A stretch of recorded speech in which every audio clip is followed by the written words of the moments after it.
Reste droit dans ce que tu décides de faire. Quand tu décides de servir le Seigneur du lundi au vendredi, reste droit. Reste dans la loyauté. Envers le Seigneur, envers ton pays, quand tu travailles quelque part, ne sois pas corrompu, reste droit. Même si c'est le seul argent qu'on te propose pour la journée, reste droit, Dieu est celui qui paye. Reste droit envers ta famille, sois fidèle, sois loyal. Est-ce que quelqu'un entend? Moi, je me dis même, celui qui trahit sa famille, c'est-à-dire ses frères, sœurs biologiques, tu es dangereux, tu trahiras tout le monde.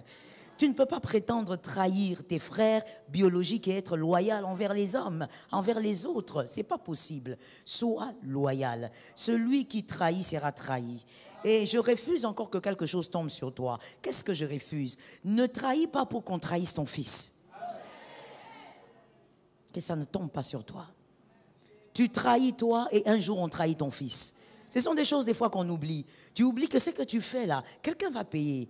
Quelqu'un va payer la note. Si ce n'est pas ta fille, ce sera ton fils. Jacob, quand il faisait des choses, il ne savait pas que quelqu'un allait payer. Et quelqu'un a payé. Mais pas une seule personne, plusieurs ont eu à payer. Même Dina a payé pour les choses que son papa avait créées. J'ai dit à quelqu'un, sois loyal. Voilà pourquoi je donne un conseil gratuit avant de passer. Avant de dire à une personne que moi je serai avec toi, je te servirai, ou encore moi je serai ton ami. Mon frère, réfléchis. Ne t'attache pas à quelqu'un si tu comptes te détacher. Je reprends. Ne t'attache pas à une personne si tu comptes te détacher. Parce qu'il y a certains détachements qui sont pires qu'une séparation. Fais attention. Il y a certaines personnes, tu deviens déloyal envers eux. Bien-aimé, vaut mieux n'avoir jamais connu ces personnes. Parce que tu t'es créé des problèmes dans la vie. Est-ce que quelqu'un m'entend bien? Il y a par exemple des gens sur qui le Seigneur avait dit dans un secret bien caché, Dieu avait dit à peut-être son père, son grand-père, il a dit, celui qui te combattra me combattra. Toi tu ne sais pas, peut-être que toi tu es ami à son petit-fils, mais il a été dit sur son grand-père que celui qui combattra la lignée combattra Dieu. Toi tu vas être ami avec un garçon comme ça et un jour tu le trahis, tu as trahi celui qu'on ne trahit pas. Tu vas avoir l'impression que tu as trahi, l'histoire est terminée, ta vie continue, mais tu as introduit des choses graves dans ta lignée. Que quelqu'un lève sa main droite et dise, Seigneur, pardonne-moi et délivre-moi du mal. Reste fidèle, reste loyal. La loyauté s'apprend. Est-ce que quelqu'un m'entend bien? La loyauté s'apprend. Certaines choses ne sont pas négociables. Lorsque tu es attaché à ton père biologique, ce n'est pas négociable. Quelqu'un d'autre ne peut pas venir te détacher de cette source. C'est une malédiction. Quelqu'un m'entend bien? Quelqu'un ne peut pas venir te dire que ton père biologique, il est ceci, il est cela. Peu importe ce qu'il est, c'est ton père. Cet amen n'est pas normal. On t'a dit que ton père est sorcier? Même si on t'a dit qu'il était sorcier. Ton père, c'est ton père. On ne se détache pas de sa mère. Sa mère, c'est sa mère. C'est cette femme qui a saigné pour que toi tu naisses. On ne joue pas avec le sang. Le sang est payé par le sang. Fais attention. Une mère, on ne touche pas. Parce que c'est par le sang que tu as été. Et peu importe ce qu'on peut te dire sur ta mère, reste loyal envers cette personne-là. Est-ce que quelqu'un m'entend très bien? La loyauté se manifeste. Ne sois pas seulement loyal envers les personnes qui sont loyales envers toi. Toi, reste loyal même quand les personnes sont déloyales. Est-ce que quelqu'un m'entend? Même quand quelqu'un te trahit, toi, reste loyal envers la personne. Parce que ça finira par te payer. Ça payera ta génération. Il y avait le 8e aussi qui parlait de la douceur. La douceur. Mon frère, ma soeur, la brutalité t'éloignera de certaines portes délicates. La brutalité, quand on parle de la brutalité, on n'est pas que dans la brutalité physique, même dans la brutalité verbale. Ça va t'éloigner de certaines portes délicates. Apprends la douceur. C'est vrai que dans la plupart des familles africaines, la douceur est une denrée rare. C'est-à-dire qu'on a grandi dans la brutalité, on est né dans la brutalité. Déjà, quand tu naissais, l'infirmière t'avait tapé. Vrai ou faux? Excuse-moi, Madame Lucie, mais c'est vrai. Vous tapez les gens, tapez les bébés d'autrui et on ne sait même pas pourquoi vous les tapez. On tape les bébés d'autrui ou le bébé ne pleure pas. Mais maman, si le bébé là respire, il y a le battement de cœur. Vous voyez que le bébé là, il a les yeux ouverts. Laissez mon bébé tranquille. Mais vous voyez ces infirmières là venir taper les bébés. Le bébé doit pleurer, le bébé doit pleurer. Donc vous naissez déjà dans la brutalité.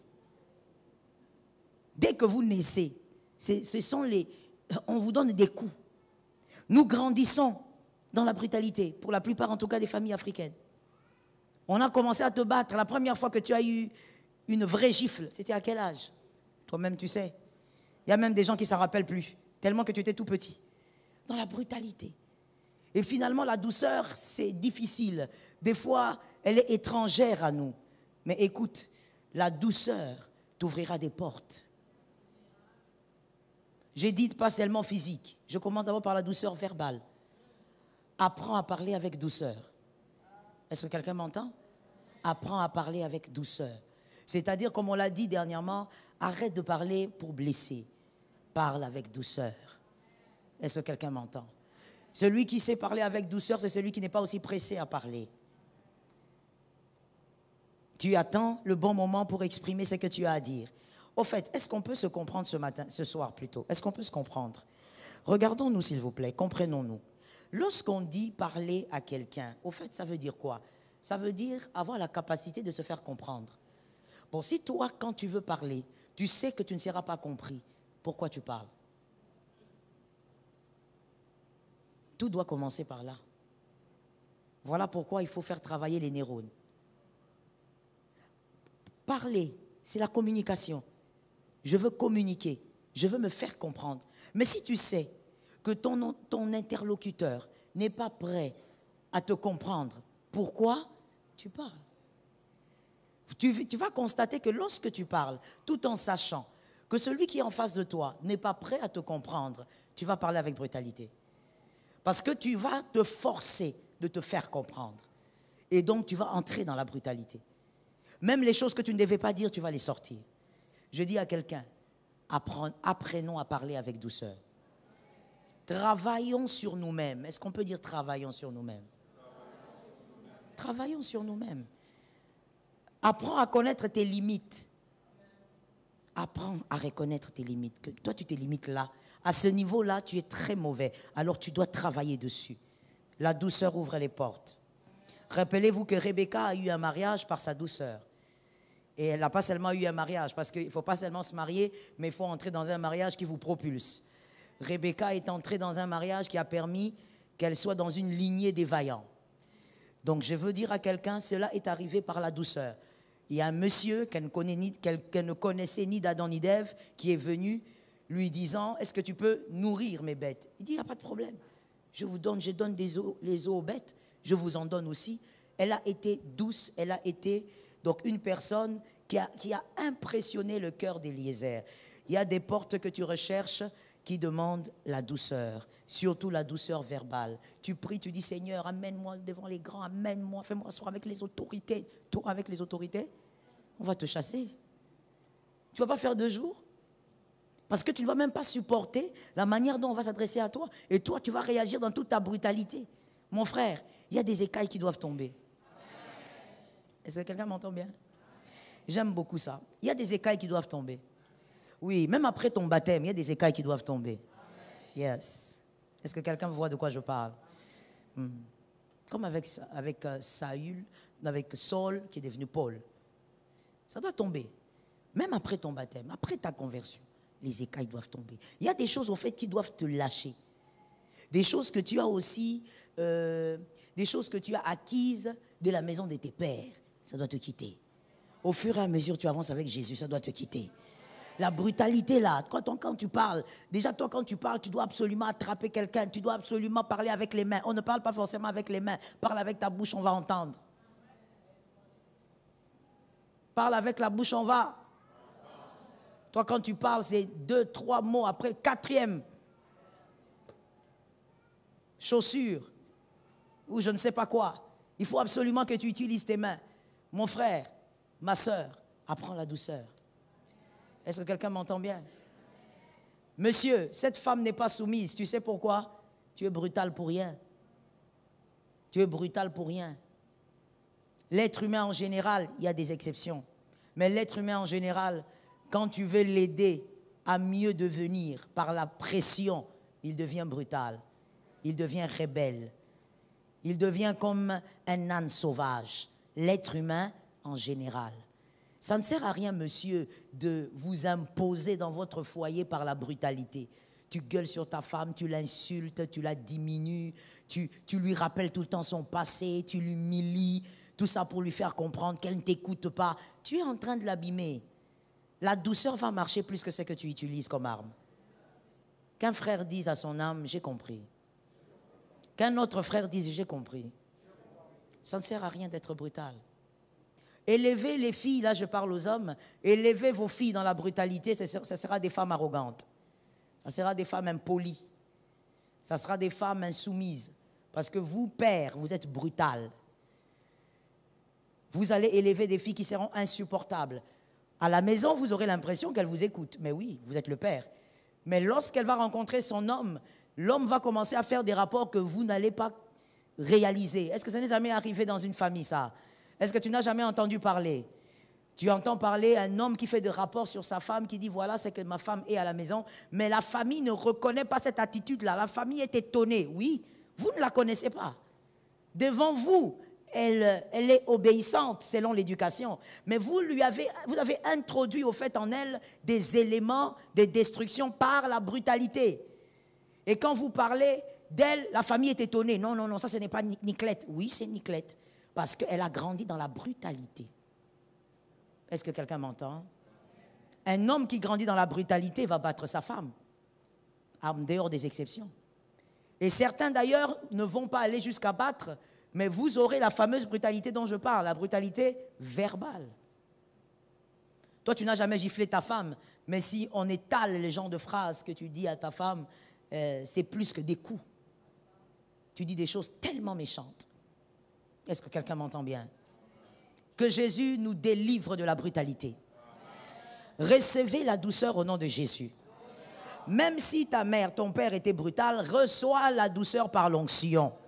Que l'onction t'aide, qu'il t'introduise dans l'école de la douceur. Toi-même, quand tu sens que tu as envie de parler, tu te calmes. Tu dis, je me calme, je me calme. Ne fais pas ça. Tu parles calmement. Tu invoques le Seigneur pour qu'il t'aide. Parce que ta brutalité peut détruire ta descendance. Est-ce que quelqu'un m'entend bien? Que Jésus nous vienne en aide. La 9e chose, c'était dans votre Bible, la tempérance ou la maîtrise de soi pour certaines versions. La tempérance. Vous voyez qu'on a terminé, cet écrivain a très bien écrit, il a terminé par la tempérance. Il a fini par la tempérance, la maîtrise de soi. Comme pour dire, toutes ces choses, du 1er au 9e, gérez ça avec la maîtrise de soi. En d'autres termes, un équilibre. Soyez tempérés. La maîtrise de soi. N'exagérez en rien, que tout soit modéré. Que votre plaisir soit modéré. Il y a des personnes, quand elles entrent en joie, toi-même, tu te poses la question, qu'est-ce qui va se passer ici? C'est toujours en excès. Elle a une joie au point où elle peut enlever les habits. Une joie, donc vous ne la maîtrisez nulle part. Que tout soit modéré. Que tes loisirs soient modérés. Tu veux te détendre, tu veux un peu de loisir, modération dans tout ça. Tu ne vas pas entrer dans le loisir depuis que tu as commencé, comme je n'avais parlé, je ne sais plus quand. Tu as commencé 5 heures, 7 heures, 8 heures, depuis 9 heures, toi tu es dans le loisir. Tu n'es que dans le loisir, il est maintenant 20 heures, toi tu y es dans le loisir. Que tout soit modéré, ça va te détruire. Est-ce que quelqu'un m'entend? Que ta prière aussi soit modérée. Parce que si je n'en parle pas, tu vas croire que c'est dans la prière qu'il faut faire des excès. Tout doit être modéré, la tempérance. Tout doit être modéré, même dans la prière. Tu vas prier, tu ne te laves pas. Mon frère, c'est quoi le problème?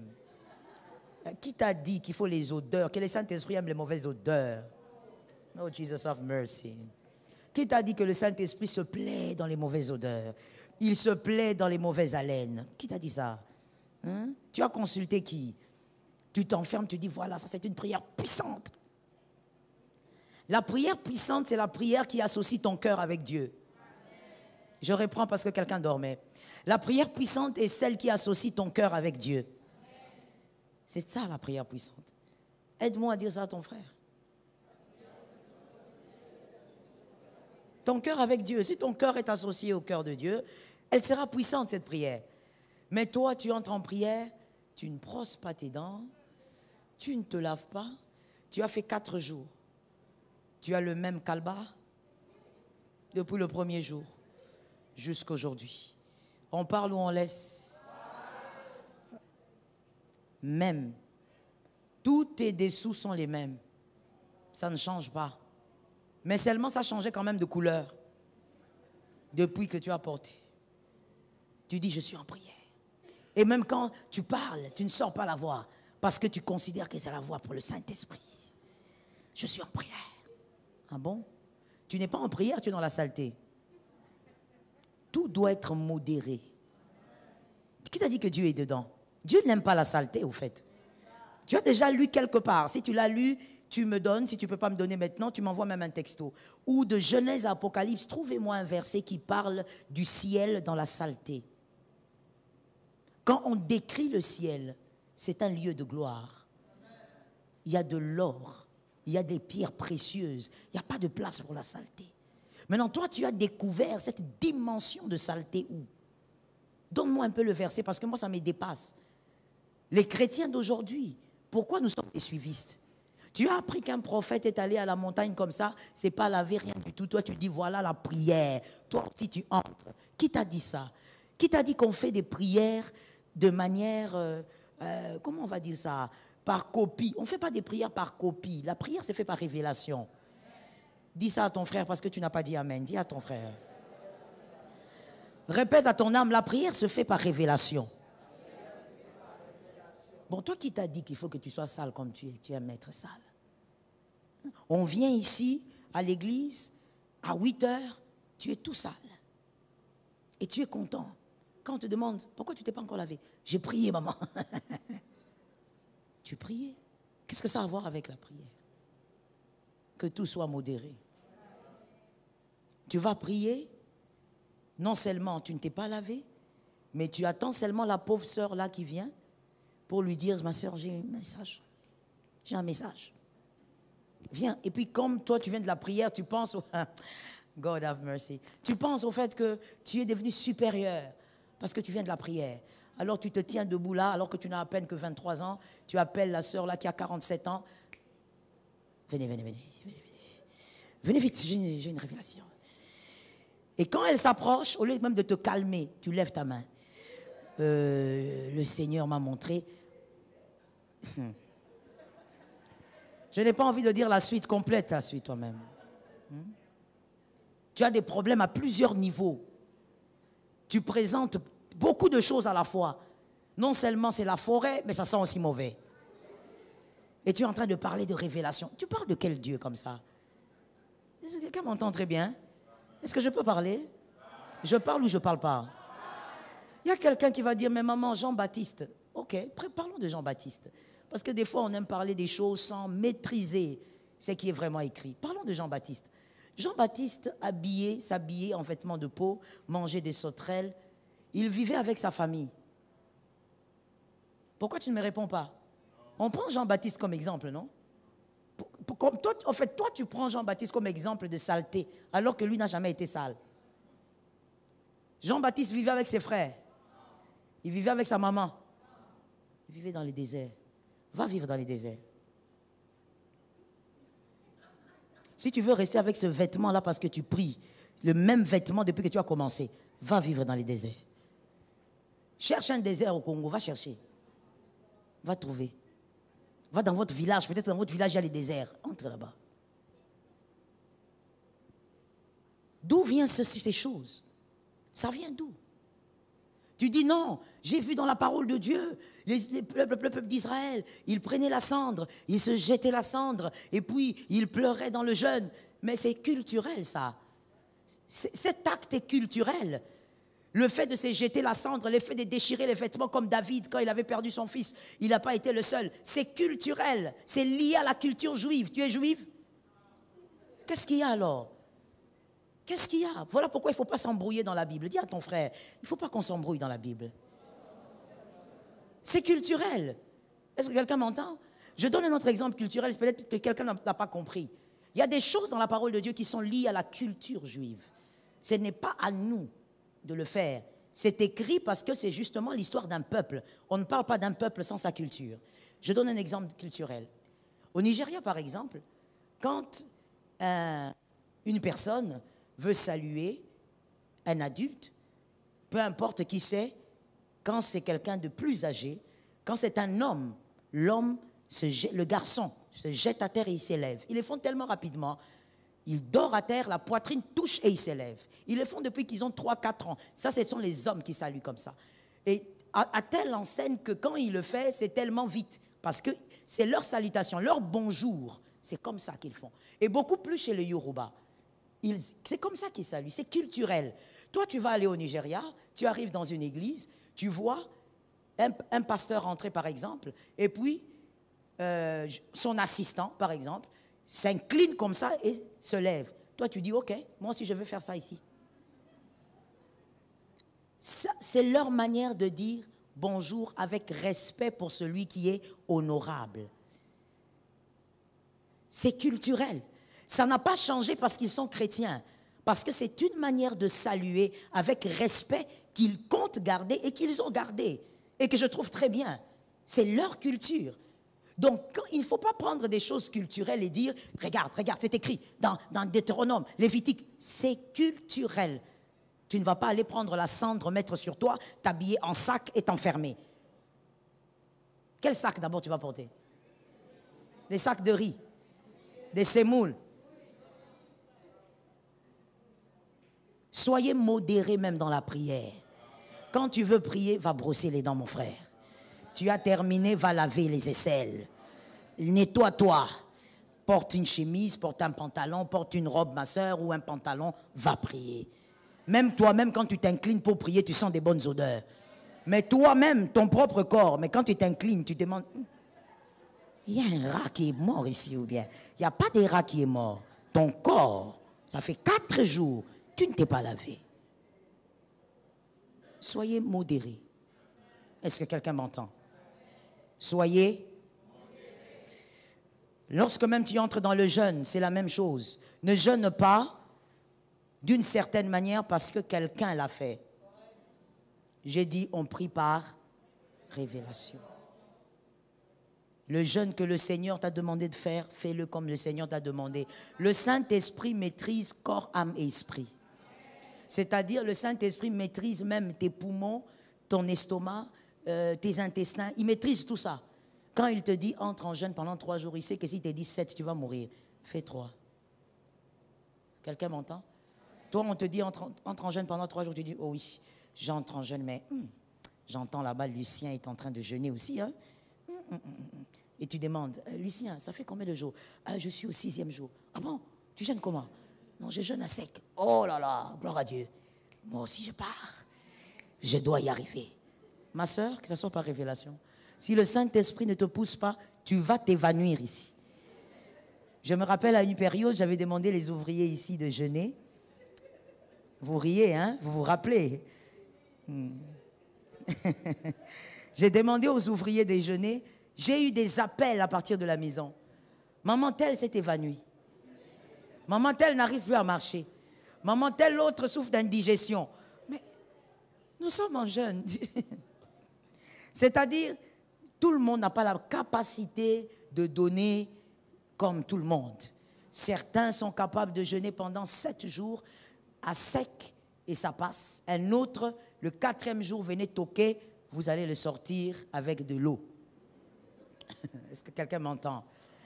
Le Saint-Esprit maîtrise corps, âme, esprit. Je me rappelle une fois, je devais entrer en prière. Le Seigneur m'avait demandé d'entrer en prière.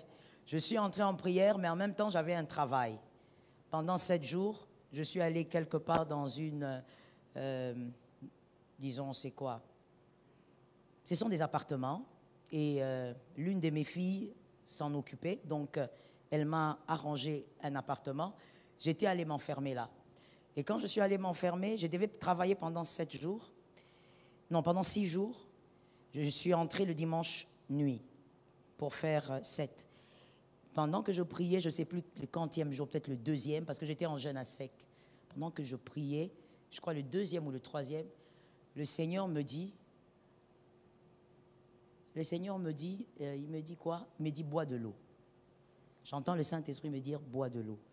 Je dis, arrière de moi. Ça, c'est qui ça? Ça, c'est qui? Ils viennent d'où? Moi, j'ai pris. J'ai déjà fait le vœu. Comment je peux entendre? Oh Seigneur, j'ai fait entrer, j'ai laissé une porte ici ouverte, tout bien. Il faut que je ferme toutes les portes spirituelles. Ma soeur, je me suis levée, j'ai commencé à noter Jésus. Toutes les portes, je les ferme. Portes des pensées, portes. J'ai cité toutes les portes. J'en ai même ajouté d'autres. Au 5e jour, j'ai constaté quelque chose. Allez imaginer donc, je venais prier, mais j'allais travailler, je rentrais. Alors j'ai constaté, je crois au 5e jour, que je ne dormais pas. Je ne dormais pas, pas du tout. Je ne dormais pas, le sommeil ne venait pas. Mais le corps était très fatigué. J'ai dit, mais ça c'est quoi? J'ai dit, non, non, non. Esprit de résistance. J'ai été chasse. Je vous dis, je crois que c'était en 2000. En 2000, on est en 2022. Je ne sais même plus, c'était quand? Je ne sais plus, peut-être il y a 2 ans, je ne sais plus. En tout cas, il n'y a pas trop longtemps. J'ai chassé tous les esprits. D'autres même, je suis sûr qu'ils se sont étonnés, je leur ai donné les noms. Eux-mêmes, ils étaient étonnés. Hé, ça existe? Oui, ça existe, je vous chasse. J'ai chassé, j'ai dit, je dois dormir, je dois quand même... Parce que le corps est fatigué. Le corps est vraiment fatigué. 6e jour, le corps ne tient pas. Mais je devais travailler. J'ai prié, j'ai dit, Seigneur, soutiens-moi. Je dois aller travailler. Je suis allée, j'ai travaillé, je suis rentrée. Mais je ne dormais pas. À un moment donné, que quelqu'un dise à son frère, écoute ce que le Saint-Esprit va faire. Alors, mon téléphone sonne. Et évidemment, je ne prenais pas d'appel. Je laissais ça ouvert seulement pour avoir des informations sur les enfants, s'il y avait quelque chose. Voilà pourquoi je laisse ça généralement ouvert en retraite. S'il y a un problème avec les enfants, je suis signalé. Mais je ne réponds pas. Le téléphone sonne, le téléphone sonne. Je regarde là, je vois que c'est mon mari. J'ai dit, oh, ça c'est les dangers. Je prends le téléphone. Ça se passe bien? Oui. Pourquoi tu es fatigué comme ça? Je dis, je suis en jeûne. Tu es en jeûne. Tu manges? Tu bois plutôt? Je dis, non. Tu ne bois pas. Est-ce que tu ne penses pas que tu dois boire? Je dis, non, ça va, je vais tenir. Il me dit, mais je te sens trop fatigué. Je dis, je ne dors pas. Il dit, pourquoi tu ne dors pas? Tu jeûnes aussi le sommeil. J'ai dit, non, non, non. Le sommeil ne vient pas. Il me dit, oh, mais est-ce que tu sais pourquoi ton sommeil ne vient pas? Je dis, mais c'est ça, ce sont des combats. Je ne vous parle pas du voisin, hein, je parle de moi. Je dis, ce sont des combats, chérie, je t'ai dit, je suis menacée. Prie, toi aussi, là-bas, on voit le feu. Il m'a dit, ce ne sont pas des combats. Ce ne sont pas de combats. Lorsque tu fais longtemps sans boire, ça te coupe le sommeil. J'ai dit, non, come on, what is that? Il me dit, mais vérifie alors, vérifie toi-même. Je suis allé checker. J'ai checké, je suis entré Google. Effectivement, vous restez longtemps sans boire, ça vous ôte le sommeil. Et donc, vous ne dormez pas. J'ai dit, mais ce n'est pas possible. Maintenant, comment je vais faire? J'ai dit, bon, je vais boire. Je suis allé au 6e jour. Je prends l'eau, je bois. J'ai dit, maintenant, le sommeil va venir. Mon frère, le sommeil n'est pas venu. Le corps, c'est tout un mécanisme. J'étais là comme ça, les yeux ouverts, mais le corps, il est cassé. Au 7e jour, heureusement que mon mari est venu me chercher. Je vous assure que je n'avais même pas la force de faire 2 pas en avant. Il est venu me chercher. Il m'a dit, on part, on sort. Je lui ai dit, on va sortir, on attend l'heure. Il m'a dit, merci beaucoup. C'est aujourd'hui que tu sauras que c'est moi le chef. T'es soulevé, on sort. J'ai marché, vous savez, je sortais de cet appartement comme si j'étais allé mourir. Les gens me regardaient. Mais c'est quoi ça? Elle était venue mourir. Ça veut dire, c'est comme si la prière m'a créé des problèmes. Mon frère, la vérité c'est quoi? C'est que je ne pouvais pas faire autant de jeûnes. Un jeûne pareil, en train de travailler. Et vous savez, les retombées, je les ai eues après. Quelques mois après, le corps a commencé à réagir. Le corps, ce n'est pas l'esprit. Est-ce que quelqu'un m'entend bien? Je dis le jeûne c'est bon, mais selon la révélation. Le corps, ce n'est pas l'esprit. L'esprit ne se fatigue pas, il ne tombe pas malade. Le corps va t'imposer son rythme à un moment. J'ai commencé à avoir des retombées physiques. J'ai dit, hey, j'ai commencé encore à appeler Jésus. Jésus, tu es le Dieu de la guérison. Tu es le Dieu de la guérison. Modération en toutes choses. Est-ce que quelqu'un m'entend? Même si je sais qu'en entendant ce message, mon mari va dire, comme si tu as retenu la leçon. Modération en toutes choses. Que Jésus nous aide à être modérés. Entamons ceci pour terminer demain. 4e faille de l'autel de Caïn. Parce que rappelez-vous que c'était la 3e faille qui nous a amené à tout ça. C'était le manque d'honneur. 4e faille aujourd'hui de l'autel de Caïn. L'autel de Caïn était suspendu à celui d'Abel. L'autel de Caïn était suspendu à celui d'Abel. Voilà la faille. L'une des failles. Que ton autel dépende de Dieu. Que ton autel dépende de ton cœur. Que ton autel ne dépende pas d'un autre.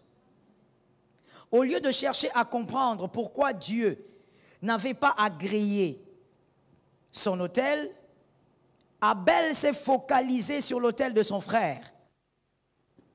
Est-ce que quelqu'un m'entend? Au lieu que Caïn se pose la question, mais pourquoi Dieu n'a pas agréé?